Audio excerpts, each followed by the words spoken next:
folks? It's Nick with the Hungry Handgunner, and today we're actually not shooting. Just wanted to briefly touch on something that I have gotten asked a lot about, and I've seen a lot of newer shooters, newer concealed carriers, everything else asking questions on the gun forum. So for the demo we'll be using my Glock 19X. This is my carry gun. It is clear. I do have that Olight PL Mini 2 up front. I swear they're not paying me. I just really love that light. If you're in the market for an affordable, super convenient, small, adjustable weapons light, check them out. I will actually have the link to the review on that light in the description. So anyways, this is my carry gun. I know it's big for some folks, but the principles we're going to discuss here are pretty much going to carry across for any striker fired pistol without a manual safety.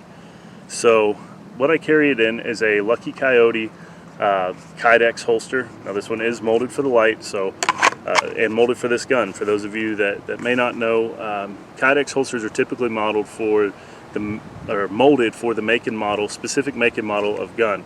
So this one is molded for a Glock 19X with that weapons light on it. If I take the weapons light off, the gun does still go in here, but it wobbles a little bit because that holster is molded for that light. So that's what I use inside the waistband. I actually carry this in the appendix position, so right up front, goes in, it clips. This is a tuckable holster, meaning that you can actually put your shirt between, I don't know if you can see how well you can see that, but you can put your shirt between that clip and the holster if you're tucking your shirt in and looking somewhat presentable. I don't really do that. So, but that is nice to have that option there. And, you know, the Kydex holsters, everybody makes them these days. They're super common. So, but that wasn't always the case. Now I actually have to take the light off for this next part. This is a Masters leather holster. Decent quality. I mean, it's not super high dollar or anything like that, but it's a decent quality holster. So, leather holster, gun goes right in there. As you can see, it does fit. Pretty nice little holster. Now this particular one isn't the best example for what I wanted to show you. Now as we said, the gun was clear. Over time, these holsters, and this one is no exception, can get soft. They can get a little flimsy, and with that, you lose some of your retention, sure, but there's also another hidden hazard that can happen. Like I said, this one's not the best example, but as leather deforms, it's not usually the outside that presents the issue, but rather the inside. And this one too, this is a outside the waistband belt holster. So, but if you had an inside the waistband, you know, over time of constant pushing, the leather could deform and get in there and actually snag your trigger and make it go off.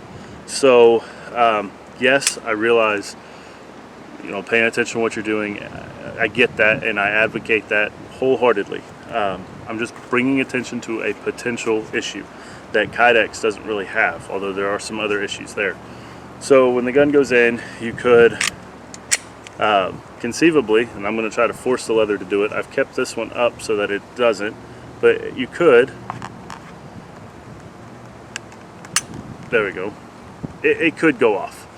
So something to be aware of with leather. The other thing I don't like about leather as a carry holster for defensive purposes is there's very little retention with an open top like this. Now obviously if you go to something with a snap or something else, you're getting into a different animal.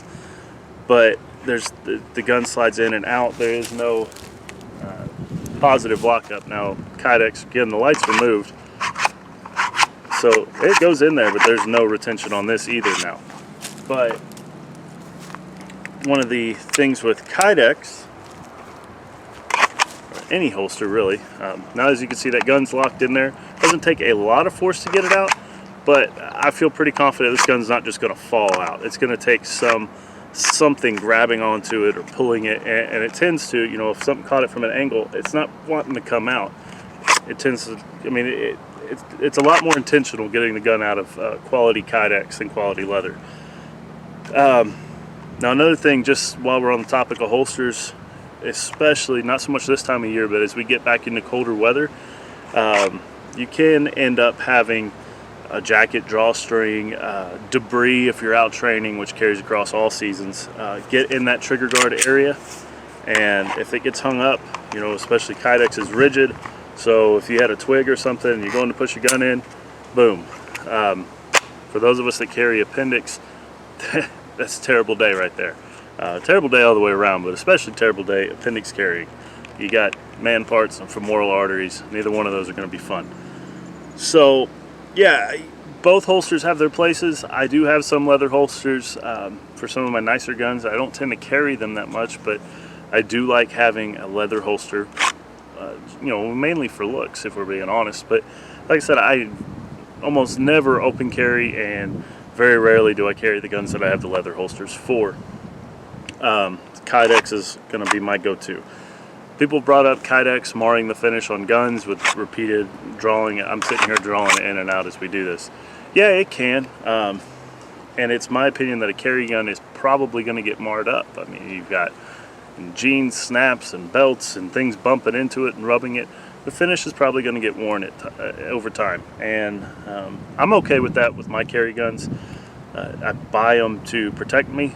I don't really buy them to keep them looking pristine, although I mean I keep them clean and take care of them. So yes, Kydex is going to be rough on the finish of the gun over time from what I've seen, but that's really not a big deal to me. So I hope that answers that for you guys looking at Kydex versus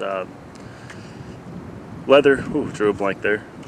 So yeah, my vote is almost always going to be on Kydex for a concealed carry holster. And then as far as what degree of retention, this one's open top, so there is no extra retention, but